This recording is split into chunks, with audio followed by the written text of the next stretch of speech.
SIR मुद्दे को लेकर सियासत अब भी तेज है। विपक्ष लगातार इसको लेकर सत्ता पक्ष पर हमलावर है। इस मुद्दे पर हम सीधे बात करेंगे बिहार सरकार में मंत्री डॉक्टर संतोष सुमन से। अभी भी हमलावर है एसआईआर मुद्दे को लेकर विपक्ष, क्या कुछ कहना चाहेंगे? देखिए, विपक्ष के पास कोई मुद्दा है नहीं, विकास की बात कर नहीं सकते हैं, तो यही उल्टे सीधे बात करेंगे। बिहार में उन्होंने जिस तरह से इस मुद्दे को उठाया और सड़कों पर उतरे राहुल गांधी जी, 17 दिन खून पसीना बहाए बेचारे, और वोट चोरी कहें, जनता ने उलट के उनको जवाब दिया। जनता पूरे मेजॉरिटी के साथ वोट देने आई, 70% पोल हुआ और एनडीए के पक्ष में वोट दिए। तो उनको अभी भी सबक सीखना चाहिए, अभी भी इससे सीखना चाहिए कि आप झूठे चीज़ों को कह करके कुछ दिन के लिए तो माहौल बना सकते हैं, लेकिन सत्य को झूठला नहीं सकते हैं। और अगर सत्य सामने आता है तो उसका परिणाम दूसरा पड़ता है। जिस तरह से सत्य सामने आ गया, किसी व्यक्ति का नाम नहीं कटा, सब लोग अपना अपना वोट दिए और पूरे जोश खरोश के साथ और एक नई सरकार चुने हैं। फुल मेजॉरिटी, जो मैंने जनता के मेजॉरिटी जिसको हम कहते हैं, जो कि वोट परसेंटेज में बढ़ा 70%, जहाँ एवरेज 55% 60% होता था, वहाँ 70% 10% पोल हुआ थे। तो जनता ने साबित कर दिया कि कोई वोट चोरी नहीं हुआ है। तो जब जनता मालिक ही ने साबित कर दिया तो इन लोग अब उल्टे सीधे बोलेंगे तो इनका भी हर्ष है। अब इन लोग खुद अपना कब्र खोदने के लिए तैयार हैं, तो उसमें हम क्या कर सकते हैं? यूपी चुनाव है, बंगाल चुनाव है, ये सब जगह पर इस तरह की बात करेंगे तो वहाँ भी उनका ही हर्ष होगा जो बिहार में हुआ है। तो बोलने दीजिए, बोलने से क्या फ़र्क पड़ता है? सच है, सत्य है जो सामने आएगा। और पूरी न्यायिक प्रक्रिया है, पूरी हमारी जो लोकतांत्रिक प्रक्रिया है, चुनाव आयोग भी एक उसका अंग है और वो पूरी निष्पक्षता के साथ सारा काम किया है। और आप देख रहे होंगे बंगाल में किस तरह से कुछ लोग हैं जो देश छोड़ के भाग रहे हैं, बॉर्डर पर कितनी भीड़ हो रही है।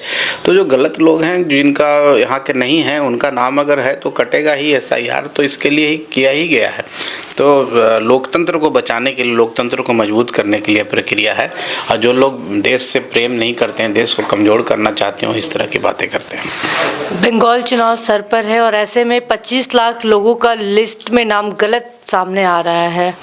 सही, मैं भी वही बात बोल रहा हूँ कि आप देखें कि बहुत सारे लोग ऐसे हैं जो बांग्लादेशी हैं, बांग्लादेश से आकर के यहाँ पर रह रहे हैं, वोटर लिस्ट में नाम भी अंकित करा लिए हैं, आधार कार्ड भी बना लिए हैं। वहाँ की सरकार एक तरह से बोरो प्लेयर होता है ना, जब भी कोई खेल होता है तो बाहर से प्लेयर लाकर मजबूत प्लेयर, तो उसी तरह से बांग्लादेश के लोगों से बिहार वहाँ बंगाल की सरकार चाहती है कि हम सरकार बनाएं।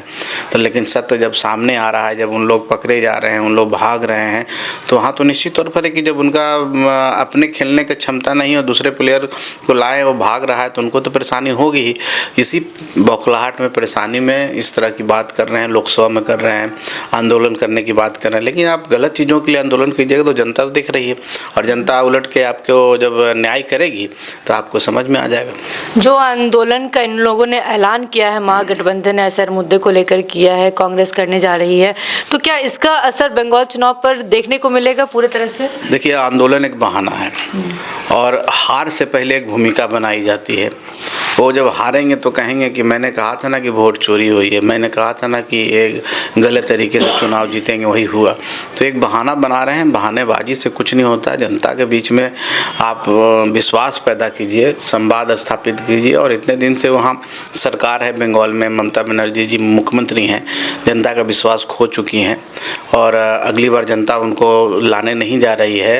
अब एक नई सरकार वहाँ बनने जा रही है, तो उसके बौखलाहट में उल्टे सीधे बात कर रहे हैं। जिस तरह से यहाँ नेता, जो विपक्ष के नेता हैं, कोई कह रहे हैं कि 25,000 वोट पहले से था, कोई कह रहे हैं कि वोट चोरी से हुआ, तो उसी तरह कुछ बहानेबाजी खोजने के लिए इस तरह के काम कर रहे हैं। तो करने दीजिए, उनका भी अधिकार है, क्योंकि उनके पास तो कुछ है नहीं, विकास की बात कर नहीं सकते, तो ऐसे उल्टे सीधे बात करके जनता को बरगलाने का काम करते हैं। लेकिन जनता हमारी महान है, समझदार है और जानती है कि उनका भला कौन कर सकता है, राज्य का भला कौन कर सकता है, देश का कौन कर सकता है।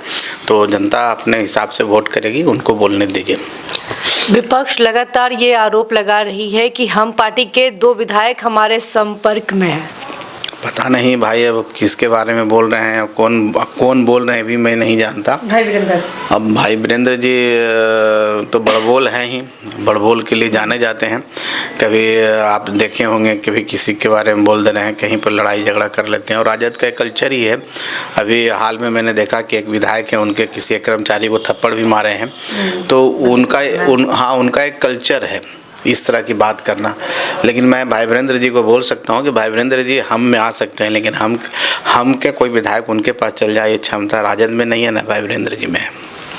तमाम मुद्दों को लेकर हम बात कर रहे थे बिहार सरकार में मंत्री डॉक्टर संतोष सुमन से। हमने बातचीत की, बातचीत के दौरान क्या कुछ कहते हुए नजर आया सुना आपने। फिलहाल के इस अपडेट में बस इतना ही। तमाम अपडेट के लिए बने रहे न्यूज़ 11 भारत के साथ, अपने सहयोगी चंदन सिंह के साथ। मैं पूजा शर्मा, न्यूज़ 11 भारत, पटना।